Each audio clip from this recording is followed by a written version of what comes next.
know a little bit about what value-based care or the why behind value-based care, but I'm curious if you can kind of give us a picture of what it looks like when an organization decides to actually make that shift.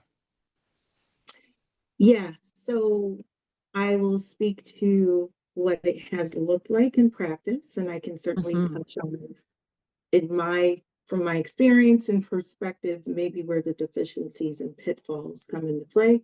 So, what it looks like quite often is that both parties engage in some sort of contracting process, right? Depending on who you're speaking to, a provider organization or health plan, the providers tend to feel that it's a little bit more one-sided and it's what the health plan may dictate and offer, and they feel compelled and obliged to accept. But there usually is some sort of dialogue that ensues before there's an agreement.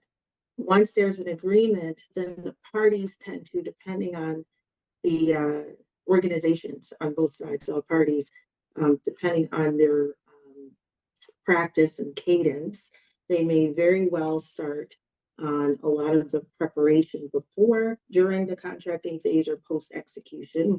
Quite often it's post. And Mm, depending on when the contract is signed, you may have weeks, months, it could be a year, which is great to prepare, okay. but a lot of times it's a short turnaround.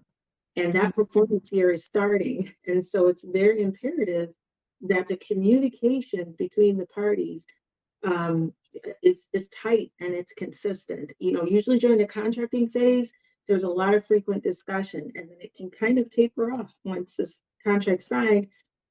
There's a tendency to believe that things will just kind of fall into place.